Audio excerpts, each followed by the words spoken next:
for Autogeek Show Car Garage here in sunny Stuart, Florida. And today we're going to talk about some alternatives to washing your car.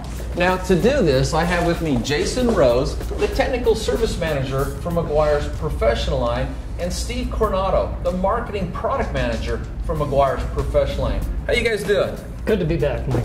Hey, Mike. Hey, nice to meet you, Steve. Here from sunny Irvine. Sunny Irvine. Hey, it's all good. Now, the way I've always washed my car in the past is I drag out the hose and the bucket, rinse the whole car down, and just wash it with what we call the traditional car wash method.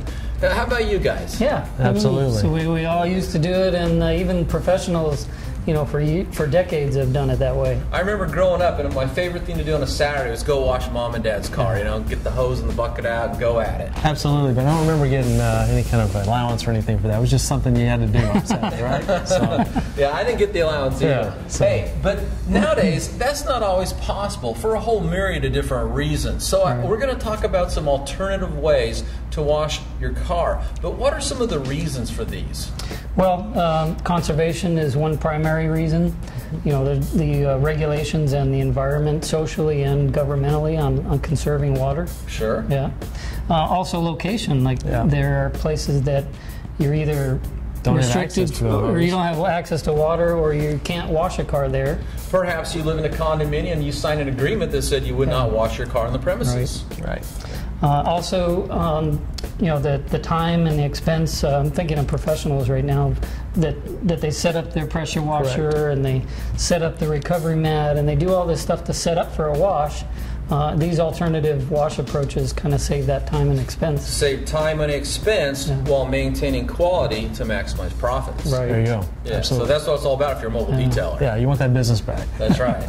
So, we'll tell you what, I see you've got two different products here. Could we maybe go ahead and walk through them and tell us what these are? Yeah, Mike. If you look at the one on your right there, that's our D114. It's our rinse-free express wash. This is kind of our introduction into the rinseless wash category. And it's really a phenomenal product. It's actually just a cleaner by trade, right? So you can use up to 256 to 1. It's biodegradable, which everybody loves out there. Again, you can use it as your maintenance wash. You can use it as paint prep or anything to get compound residue off, things like that. But truly is a great cleaner. So it's a versatile product. Absolutely, it's got multiple uses. And with this, again, you wouldn't need a hose or a bucket. It's a standalone product. What you see is there'd be what we call a bucket mix, where you'd actually mix the solution into a bucket and use that to wash the vehicle. Okay. What about this other product we have here? Yeah, so this is D115. This is we introduced this into the market just recently, and it's got the same exact qualities and performance that our D114 has, only it has that wax protection at the very end of it. Okay. And it's more of a carnauba and a polymer kind of blended. It's a blended. Okay, so you get the best of both worlds. Usually you get the gloss from carnauba, but you get the long-lasting protection from man-made synthetic ingredients. Absolutely. Plus, chemists can go in and tweak their formulas to make it easier for the person to use it, whether it's applying or removing. Right. Okay. Absolutely. Well, tell you what. Because they're seemingly kind of the same, but they're different, what differentiates them? I mean, where would I use this one instead of this one, or vice versa? Yeah, I think that's where those multiple uses come into, Mike. So say you're trying to prep the vehicle before you actually apply a before the detail job. Yeah, so maybe it's neglected. It's neglected, or maybe you're trying to just remove compound residue in the jam areas, or you may even have it to where you're actually looking at the correction that was actually done, and you want to inspect it, right? And so you have it kind of a paint prep, so to speak, and actually would be able to, after you apply it, be able to see some of those imperfections that were shown. That's interesting. So you could actually use this after you've done your correction work to come back, clean the car, and then if you didn't get everything out, this is going to expose it, so you can see that, hey, we're not done, we got to go back and do some more work, or hey, we got it done right the first time, now we're ready to move on to the next step. Yeah, or maybe take it one step further. You're in a body shop environment, right? You get the car off the wrecker, right? Comes in, you don't know what that car has on it. It could have polymers, could have sealants, you don't know what it's got, right? Kind of so the first thing you want that body shop to do is actually remove every kind of silicone, any kind of residual that's there. Right. Sure. And so strip the paint and strip the paint. So the unfortunate thing is when you're getting wrecks, there's broken glass and everything else, and so you really don't want to have somebody go with a water hose and do the car because obviously they don't want to get the interior all wet. Yeah.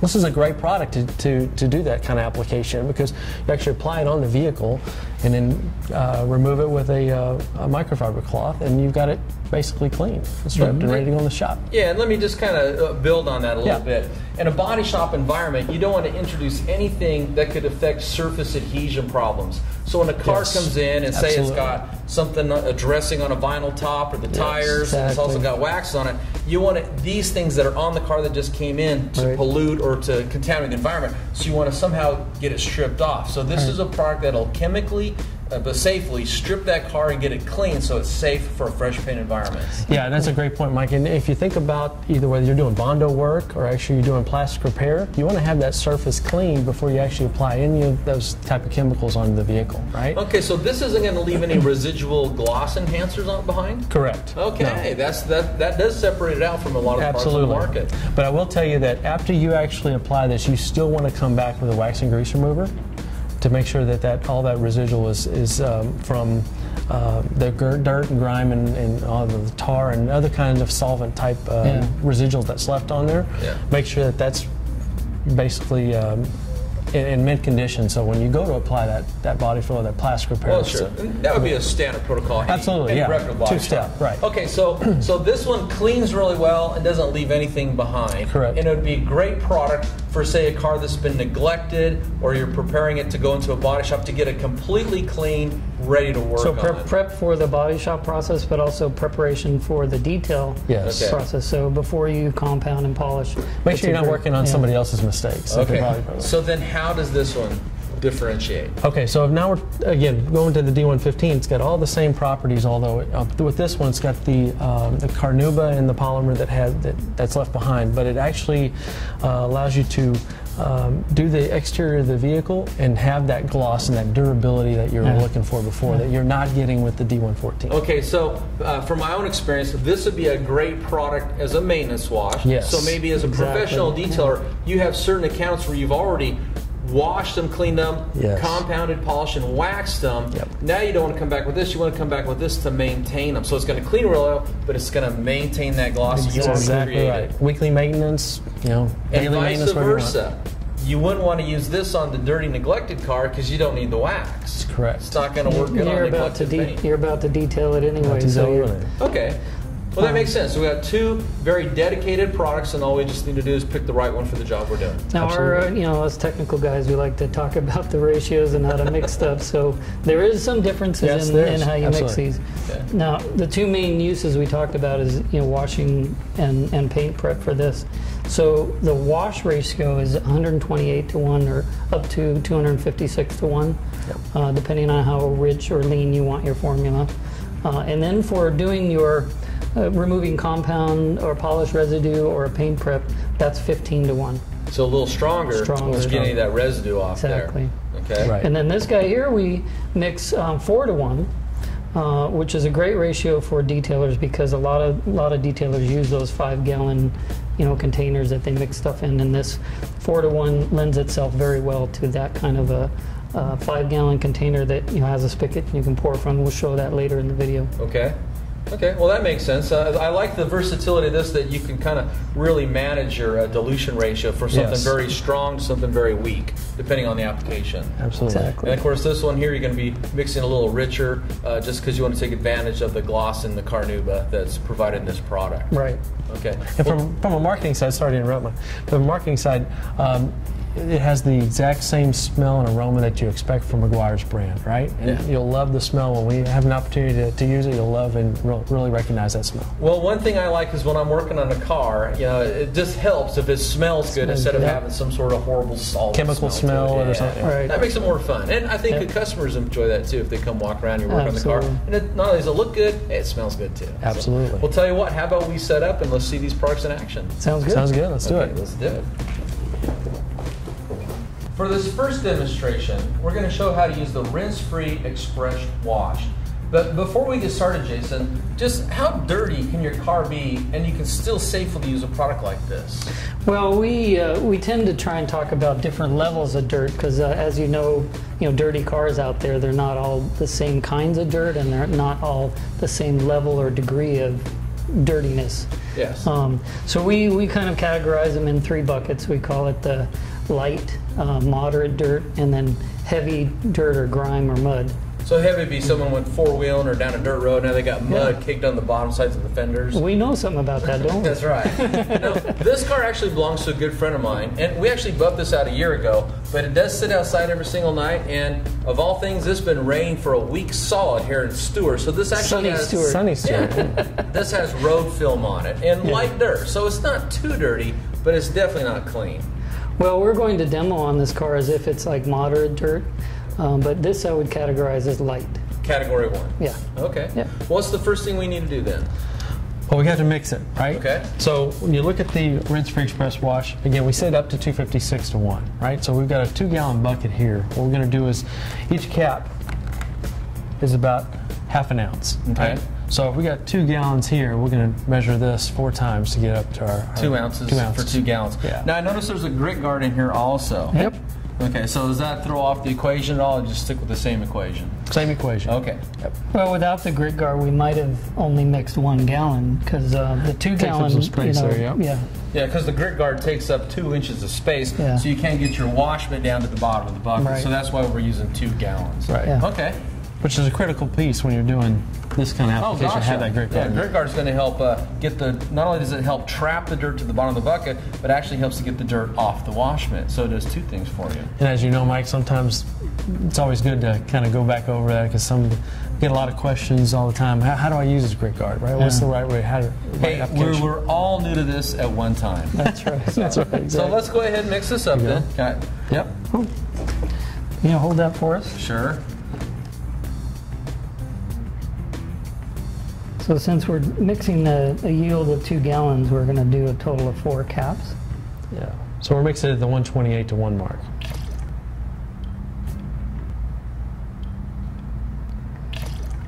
My favorite way is called the glug method. Yeah, absolutely. Yes. Yeah. Very precise.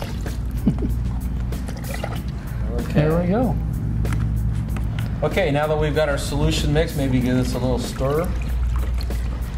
Okay, before we get started, are there any other tips you'd like to share? Well, we mentioned the grit guard. That's one main tip to kind of keep the particulate down at the bottom of the bucket, and we're not reintroducing it back on the car. For those who've never seen, this is a grit guard.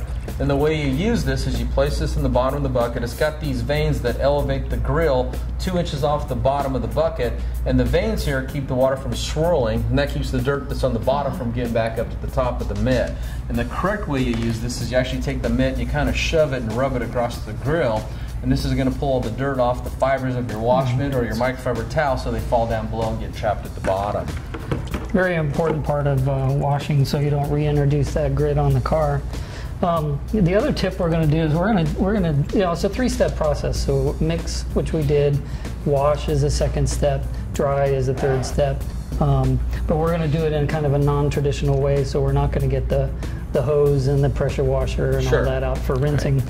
But we're going to use a traditional wash mitt. This is the Meguiar's wash mitt, which has a special feature in the material that it's got the straight fibers instead of looped fibers. This allows the particulate to be discharged on the grit guard. If it was looped, it could actually trap particulates in the loops. Yeah. So that's why the loops are opened up. And this is, of course, very soft microfiber. Yes. So it's gentle to the paint as you're washing. Right. So we're going to get this very, very saturated. Now, if a guy has never used a rinseless wash before, where do you start when you wash the car?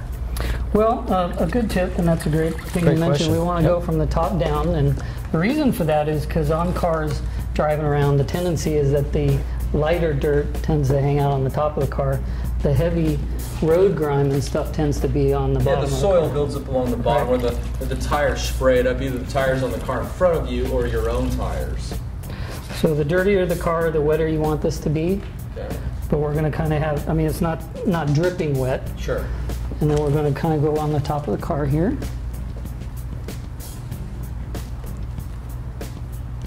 And then you're just making a single pass over each square inch there. Yes. Now the way these types of products work and this formula works is we are, you know, touching the dirt on here. Yeah, I can see the dirt. And the formula lubricates and encapsulates that dirt. So from now on this, you know, even though there's dirt on here, we're not dry wiping across paint. Sure. Good lubricity. Yes. And that's important because clear coats are scratch sensitive. Even though they tend to be harder than a traditional single stage paint before 1980s, the paint still scratches very easily. So that would be very important in a rinseless wash, something that actually lubricates the surface. Thanks. Absolutely. So then we want to dry, and there's a bit of a technique on towel management here.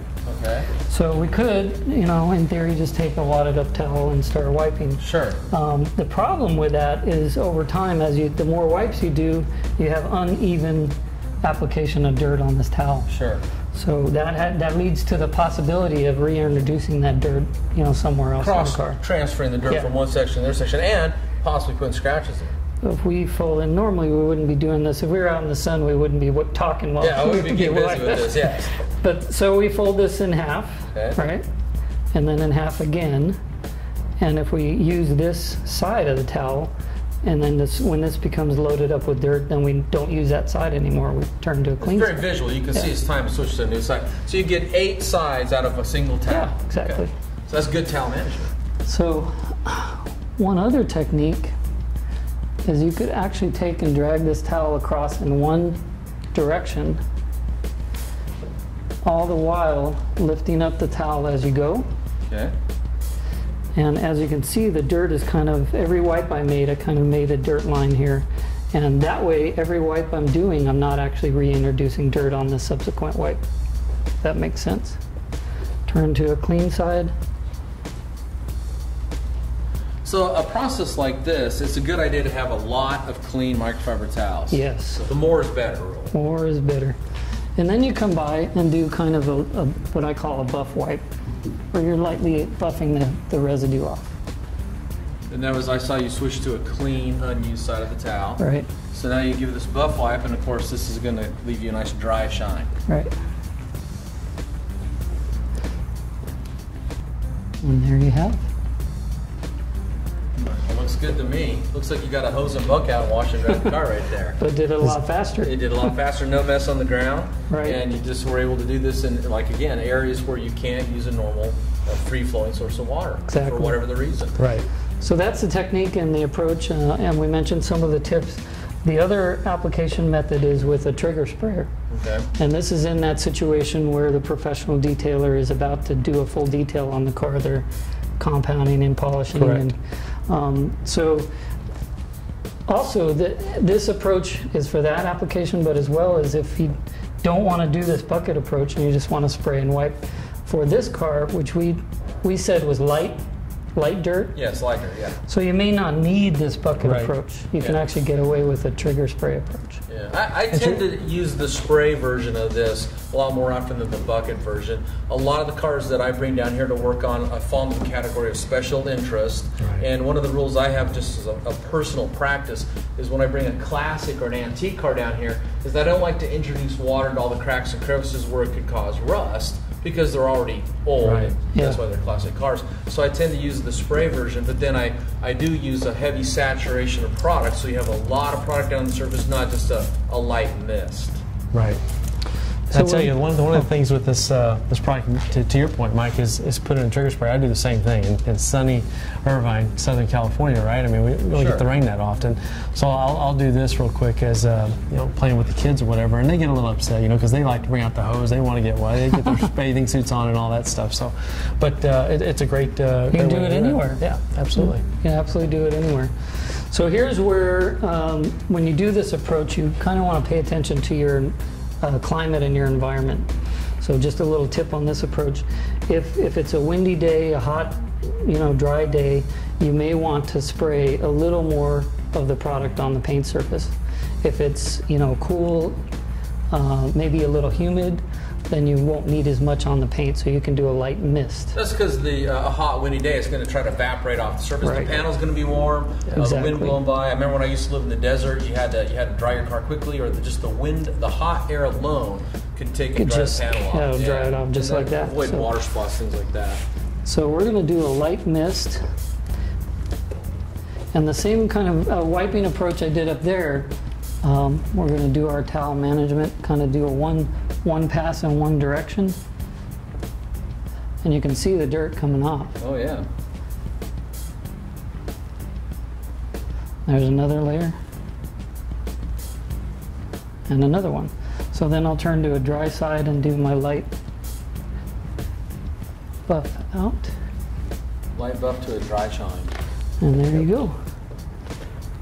And then just continue going around the car. So start at the top surfaces, work your way down. And that's the dirt we took off. Yeah. Now, and of course, always be folding your towel to a new fresh size so you don't reintroduce dirt. You remove it off one panel to the next panel, and then switch your towel out. Use common sense. When the towel is dirty, switch to a new towel. Right. And again, there's another reason why it's important to have a lot of microfiber towels when you're using this system. And the good news is, light dirt like this is going to wash off, so you can always reuse your towels. So it's a very green process. Now, what about when it comes to the wheels and the tires? Yes. Yeah, because you probably get a lot of questions on, well, how do you do a rinseless or waterless approach on a wheel? These are custom wheels that came. This is the special version of the Scion, the high voltage yellow. These are custom black painted wheels to go with it. So we want to get them clean, but we also want to do it very safely.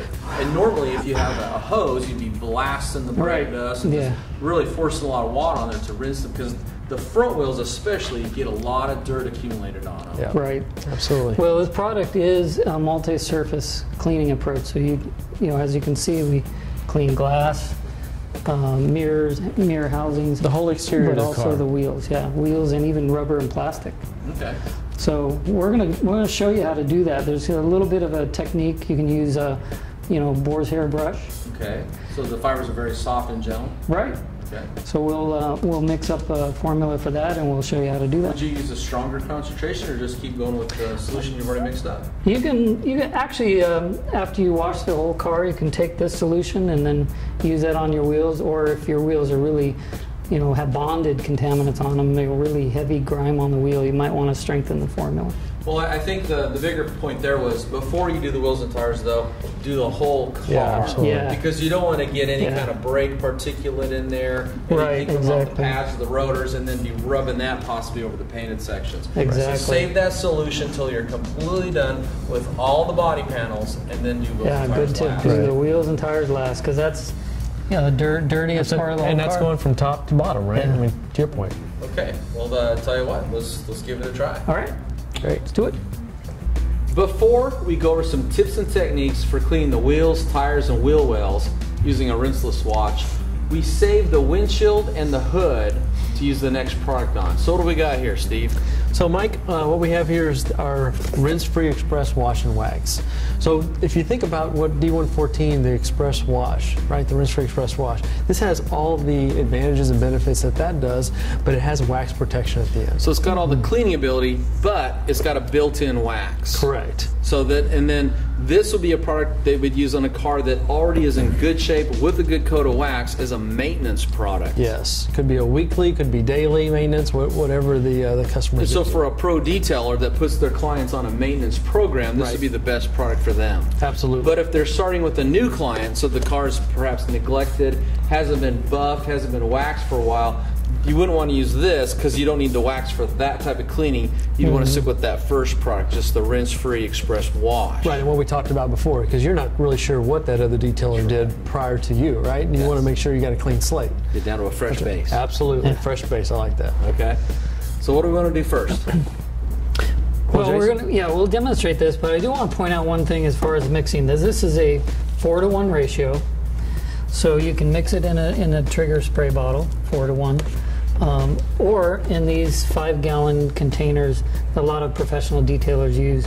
So it's a very simple way to mix. You take this gallon concentrate, you fill this up with 4 gallons of water, throw this in there, and then you've got your 4-to-1 ratio. It makes it pretty simple. Yeah. Even I could do it.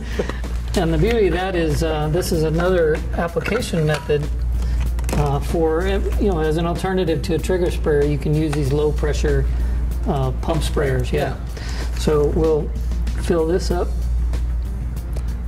Yeah, Mike, so I mean, obviously as a trigger sprayer, nobody's going to want to sit here and keep trigger spraying this one. You can just have a button press and have a product come out, right? Yeah, well, a professional detailer, to spray all day long, you're going to wear your hands out, they're going to get tired. With the pump, you just pump it up, you're ready to go. Ready to go.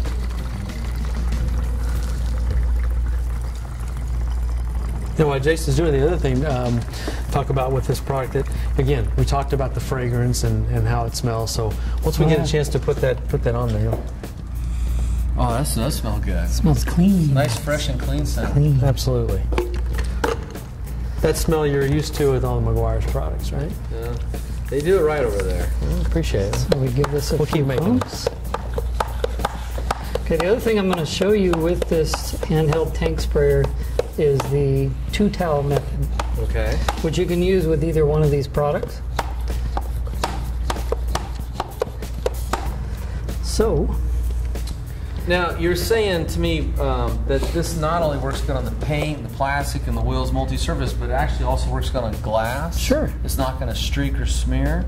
so we're going to do that actually. We'll do the paint and the glass. We'll show you how it works on glass. Okay.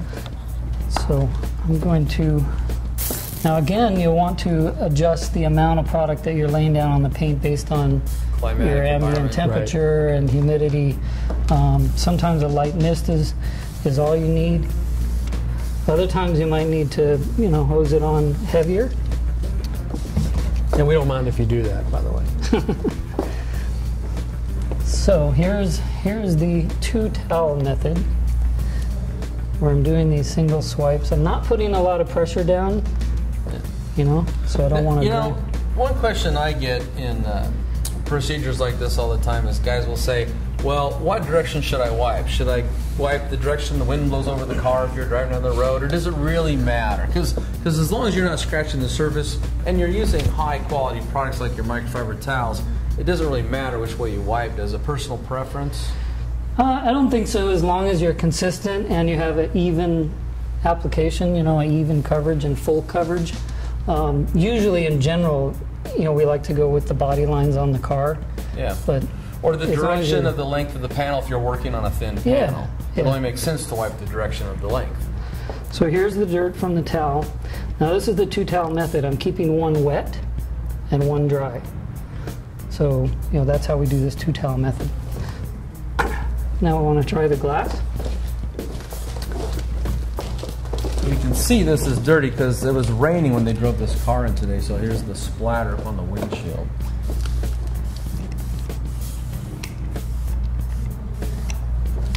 You can actually see the spray pattern better on the glass there, huh? Yeah, the pump sprayer works really well. All right, I'm gonna do. So to your point, Mike, I mean, obviously when you're doing the glass, right? I mean, you're going to do the interior and the exterior. Yes. So it's really a good idea at that point to go one direction on the outside and the opposite direction on the inside, so you can find out where that streak's coming from. That's a detailer's technique for finding out which side the smears are on. If there were smears, now with Jason here, there won't be any smears, of course.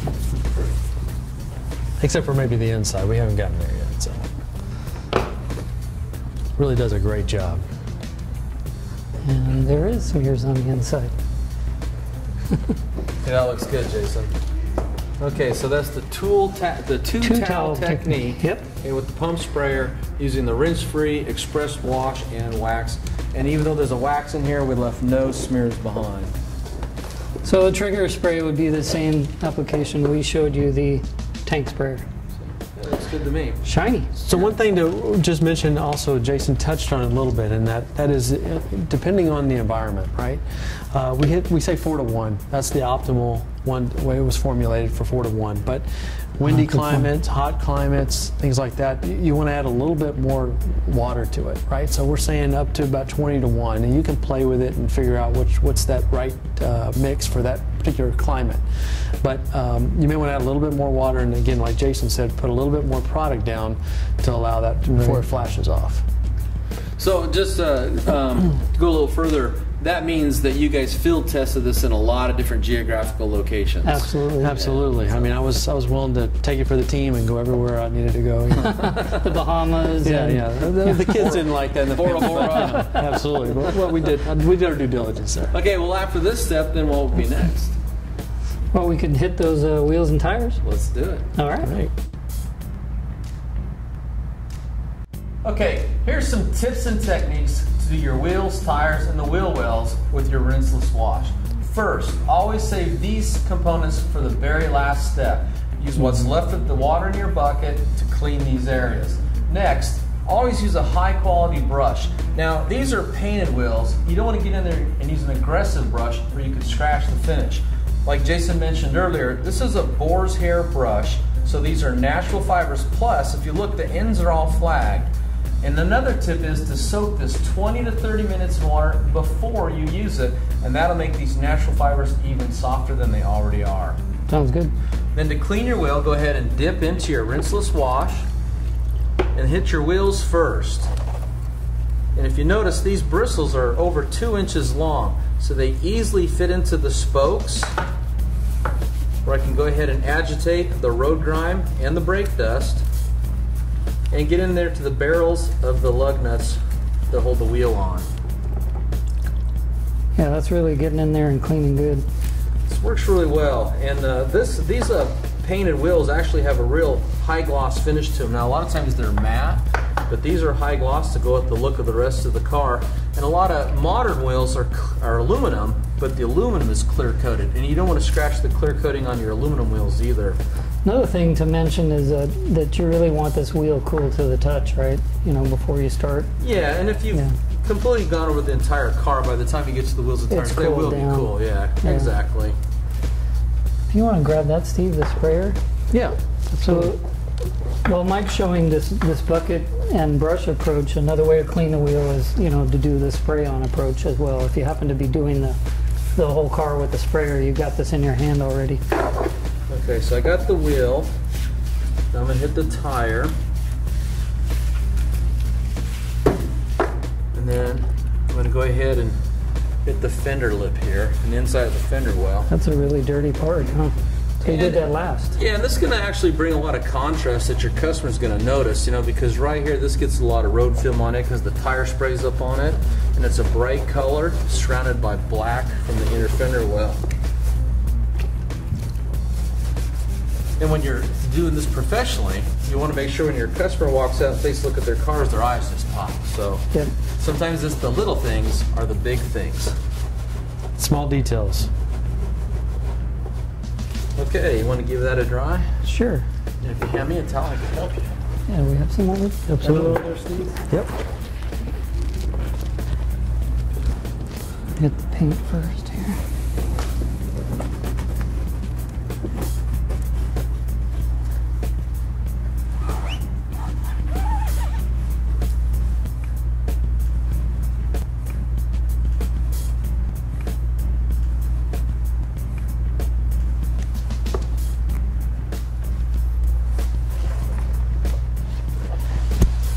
Yeah, like Jason was saying, if you've got something that's actually a lot of accumulation there, you may need a little stronger concentrate. So, to Jason's point, you actually use the trigger sprayer. And that was the 15 to 1 mixture. That was the 15 to 1. Yeah. That's correct. Yep. Okay, looks like we got it all. How's that look? Looking good. There you go. So that's how you do the wheels and tires using a rinseless wash. So we took a look today at an alternative to getting your car clean besides using what we call the traditional car wash, where you drag out the hose and the bucket. But let's recap the reasons why to use a rinseless wash. The first reason is for government control. For perhaps you live in an area of drought and there's restrictions on using a free-flowing source of water. Another reason might be that you just don't have access to water. Perhaps you live in a condominium or an apartment and you've signed an agreement not to wash your car in the parking lot. And the professional mobile detailers that, you know, carry their water around, they may not want to go through the time and expense of doing that whole process. So this is an alternative to that. Plus the labor involved, so it's a big time savings for mobile detailers. Right. What Absolutely. else, Steve? Well, that's where I was going to go, Mike, was the time savings, right? Because not only all this water conservation and all that, but you talk about the time spent on a car. That detailer wants to get to the next car as soon as possible. Maximize profits. Absolutely, and so really that really speaks to that. There's also reasons for, like, if you're traveling and you want to take along something like this, so anywhere along the road you can stop and maybe get the love bugs off. Absolutely. Get the car spruced up if you're going to a car show, if you're into the car hobby. Do this anywhere, yeah. You know, and for some people, maybe just washing in the winter time. You know, outside the hose is frozen, you could use this in your garage. Right. Because when you're traveling, everybody loves to come out from wherever they're eating or whatever, and people are looking at their car and inspecting it. It's already nice and clean, right? So everybody loves that when they come out. Convenience, ease of use. Absolutely. Can't get any better than that. Yeah. And now let's take a look at the two different products that we use today and how they're different. So the first one we looked at, Mike, was the rinse-free express wash, and really that was for those paint that's been neglected, right? And really detailers that don't want to do the work that somebody else on top of what other detailers did, right? They want to have that paint surface is actually cleaned and prepped properly, so when they start on it, it's really pretty much their work. Everything's out of the way. Everything's out of the way. Also for a body shop, if you're going to have your car worked on in a body shops want to make sure that there are no contaminants on the car, like anything that would affect surface adhesion and contaminate the fresh paint environment that's found at a body shop. So we use this product to get that car completely clean and down to a fresh base. Absolutely, before it even gets into the building, before gets in the body shop. Correct. Okay, so that's the rinse-free rinseless express wash. What's the other product we took a look at? Well, the other product we took a look at was the rinse-free express wash and wax. So similar functionality to the D114, but the D115 adds that protective quality to it. Has the built-in wax, which is a blend of both synthetic polymers and high-gloss carnauba wax. Exactly, yes. With hydrophobic properties to it. And hydrophobic means water-fearing, so water's going to want to try to get away from the surface, and that helps to reduce water spots, which is a huge problem with clear coat paints. Which is great for the weekly maintenance, whatever the detailer normally uses for that, to upkeep the vehicle on a continual basis. I agree, and I think that's one of the most important things to take away from this, is one of these products is really good for getting it clean before you work on it, and then say you've got your clients that are on a maintenance program where you go in every week, every 2 weeks, once a month, and you spruce up their car after you've done that initial detail session, then you want to use the one with the built-in wax, because it's going to clean the car and restore that high gloss shine we all love. Absolutely. Okay, we'll tell you what, this car came out looking just absolutely amazing. Okay, and if you want any more information on these products, visit Autogeek.net. Autogeek.net carries the complete Meguiar's line of products, or you can call us at our 1-800 number. That's 1-800-869-3011. And don't forget to swing by our fun and friendly discussion forum, and that's at AutogeekOnline.net. And that's where you'll find me posting new videos like this one and how-to articles to help you detail your car in your garage. Now guys, even though this one came out looking really good, my truck's sitting out there and it's kind of dirty, and I think I would really benefit by watching you guys show me how this works again. Well, Mike, the one thing I know about learning is that the best way to learn is actually doing it. So we want to empower you to actually do that. I have to argue there, Lou. I learn best by watching. In fact, I could grab a chair and watch you guys get the whole truck clean. And make sure you get the wheels, too. Let me go driving in the mud first before we clean it. Okay, we'll tell you what. Let's get this out of here and pull the truck. Thanks. You do it. Awesome.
Mike Phillips here for Autogeek Show Car Garage in sunny Stuart, Florida. And today we're going to talk about some alternative methods to wash your car. Now to do that I have with me Jason Rose, the technical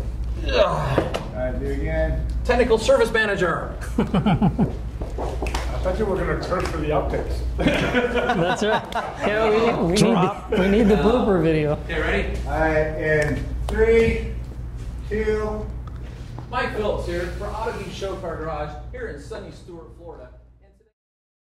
As an alternative to a trigger sprayer, you can use these low pressure pump sprayers. Yeah. So fill this up.